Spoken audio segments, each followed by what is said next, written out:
From the Garden to the City by Dyer is composed of various stories regarding technology, experiences, and observations. But most importantly, it fits technology into the biblical story of redemption and examines it through Scripture. What I will be doing is picking numerous quotes that I found imminent to each major section of the book and reflect on each or on the whole section itself. The first section is the reflection, which begins on page 43. This is also translated to be the creation when referring to the story of redemption. God designed the garden in such a way that it needed to be worked on. God wanted Adam to cultivate or till or work what he found in the garden and make something out of it. God created the garden not as an endpoint but as a starting place. On page 46. There was nothing wrong with this garden that God designed, but he wished that it would change as a result of work put in by Adam. Adam was to cultivate the garden by taking materials from the earth and creating new things. These new things that he would create would be known as a type of technology.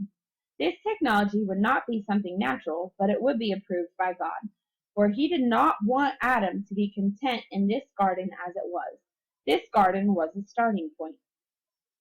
Two quotes from this book that are closely related are, "When we cultivate the garden, that is, when we make things from what God has made, we are reflecting the image of God," found on page 47. There in the garden, as he created words and names that didn't exist before, Adam started reflecting the image of God, page 51. When we are cultivating the garden, we are using our utmost abilities to do this. The image of God means we, as humans, occupy a higher place in the created order because we are imprinted with godlike characteristics. Our godlikeness is the path to our greatest fulfillment.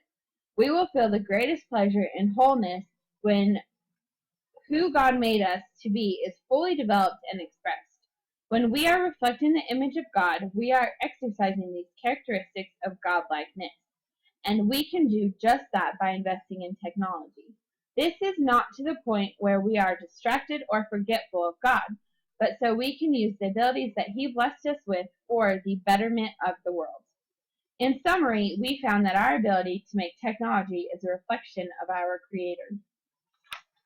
As we all know, after creation comes the fall, which in this book known as the rebellion, every technology has the potential to be used for sin and rebellion. They were trying to invent a means by which they could live without God and were therefore acting in rebellion against him. Page 71. One danger seen with technology is that we are withdrawing our faith from God and investing it into technology.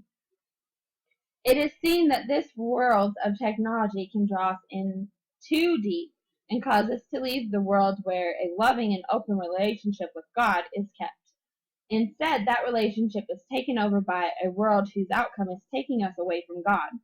Technology is something that can be used in order to not cause us to rely on him anymore.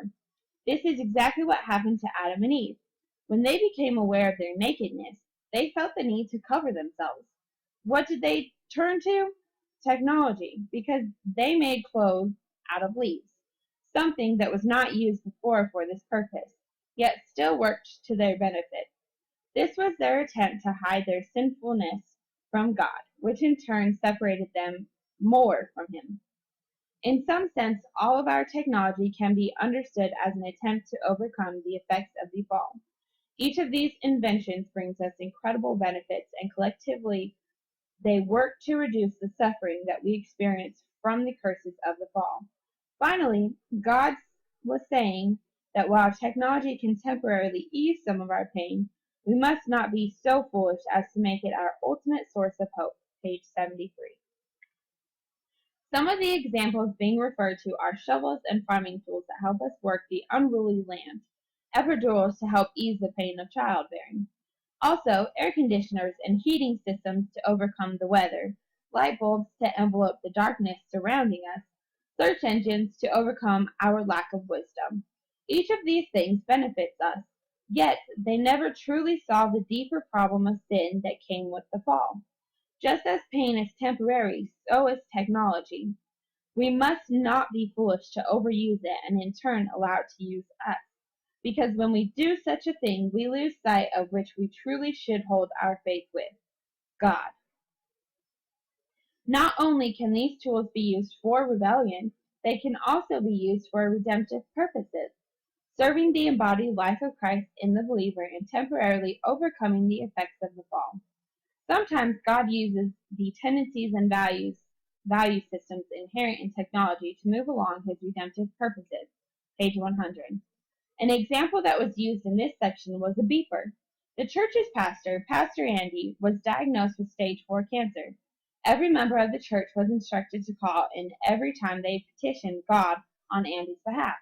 Andy's beeper would go off throughout the day and into the night. Yes, Andy's beeper distracted him from the idea that there was no hope for him and that God wasn't there with him. But when someone applied this tool in a different way, it was transformed into a higher set of values. This device that usually pulls one away from interacting face to face with one another did just that. But because it alerted him that people were thinking and praying for him, it allowed him to have a new sense of hope, which was brought on by those people. No face to face could have brought the members closer with Pastor Andy because this device showed him how often he was on people's minds. Not all technological advances are harmful to us. It simply depends on if these tools are abused or if they are used correctly and fills out the purpose they were created to do. Of course, the tools themselves are powerless to save us. They are not magical and they have no command over sin and death. Yet God has seen fit to use them to bring about his redemptive purposes, found on page 103. Though God presents these tools to us, we still need to remember that the tool is not where the faith needs to lie, because the faith needs to remain in God. The redemptive capacity of technology is limited and temporary. They may only give us the illusion that they are the solution to the problem, but they are not. Medicine is technology. Yes, it is good, often saving lives, but it can only fend off death for that individual for so long, because eventually it will happen. We should see these as temporary means of keeping humanity going while God does his work. At the end of the Bible, God's plans include restoration. In Genesis 4, it is said that Cain built the first city in his attempt to establish an anti-garden, a place where he could distract himself from his fallenness and live apart from God. And live apart from God. Page 136.